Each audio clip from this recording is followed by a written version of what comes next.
देश की राजनीति में आज फिर हलचल तेज रही।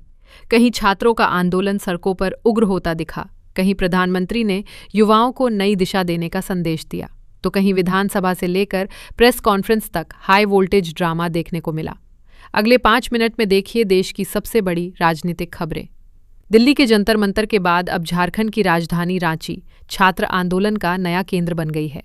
जेपीएससी और जेएसएससी परीक्षाओं में कथित पेपर लीक, धांधली और अनियमितताओं के खिलाफ हजारों अभ्यर्थी सड़कों पर उतर आए हैं।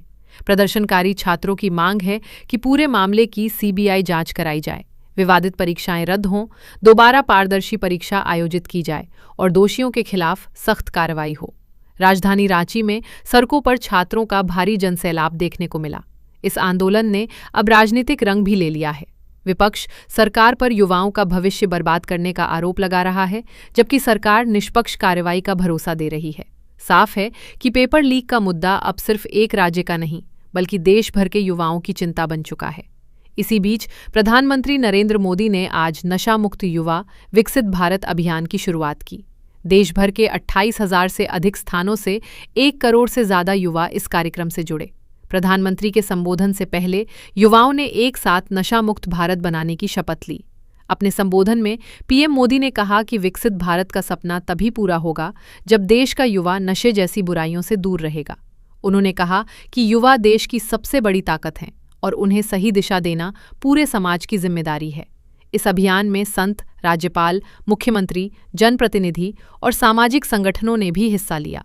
जम्मू कश्मीर सहित कई राज्यों में युवाओं ने प्रधानमंत्री का संबोधन सुना और नशा मुक्त भारत का संकल्प दोहराया। उधर दिल्ली में सांसद पप्पू यादव की प्रेस कॉन्फ्रेंस के दौरान उस वक्त अफरा तफरी मच गई जब एक व्यक्ति कथित तौर पर चाकू लेकर उनके करीब पहुंच गया। मौके पर मौजूद लोगों ने तुरंत आरोपी को पकड़ लिया और उसकी पिटाई कर दी। बाद में उसे पुलिस के हवाले कर दिया गया। घटना के बाद पूरे इलाके में हड़कंप मच गया। पुलिस ने आरोपी को हिरासत में लेकर पूछताछ शुरू कर दी है। फिलहाल ये स्पष्ट नहीं हो पाया है कि हमले के पीछे की वजह क्या थी। सुरक्षा एजेंसियां पूरे मामले की जांच में जुटी हुई हैं। उत्तर प्रदेश विधानसभा के मॉनसून सत्र की शुरुआत भी जबरदस्त राजनीतिक हंगामे के साथ हुई। समाजवादी पार्टी और कांग्रेस ने राम मंदिर चढ़ावा चोरी, नीट पेपर लीक, किसानों और बेरोजगार युवाओं के मुद्दे को लेकर विधानसभा के बाहर जोरदार प्रदर्शन किया। सपा कार्यकर्ता दान पेटी और चिल्लर लेकर पहुंचे और सरकार के खिलाफ नारेबाजी की। वहीं सपा विधायक आर.के. वर्मा अपने कुर्ते पर अलग अलग मुद्दे लिखकर सदन पहुंचे। दूसरी ओर मुख्यमंत्री योगी आदित्यनाथ ने सभी दलों से जनता के मुद्दों पर गंभीर चर्चा करने की अपील की। बीजेपी ने विपक्ष पर पलटवार करते हुए आरोप लगाया कि वो भगवान राम के नाम पर राजनीति कर रहा है। पहले ही दिन सत्तापक्ष और विपक्ष के बीच तीखी नोकझोंक देखने को मिली। वहीं राष्ट्रीय सुरक्षा सलाहकार अजीत डोभाल के एक बयान ने नई राजनीतिक बहस छेड़ दी है।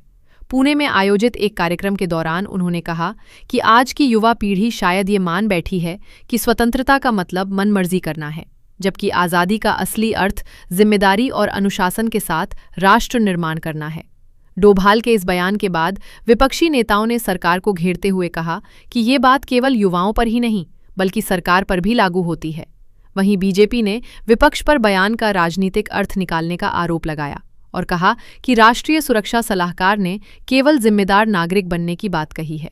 उनके इस बयान के बाद राजनीतिक गलियारों में नई बहस शुरू हो गई है। फिलहाल राजनीति में आरोप प्रत्यारोप का दौर जारी है। छात्र आंदोलन, विधानसभा का हंगामा, प्रधानमंत्री का संदेश और अजीत डोभाल के बयान ने आज पूरे दिन सियासी तापमान ऊंचा बनाए रखा। आने वाले दिनों में इन सभी मुद्दों पर राजनीति और तेज होने के संकेत मिल रहे हैं। ऐसी ही हर बड़ी राजनीतिक खबर के लिए जुड़े रहिए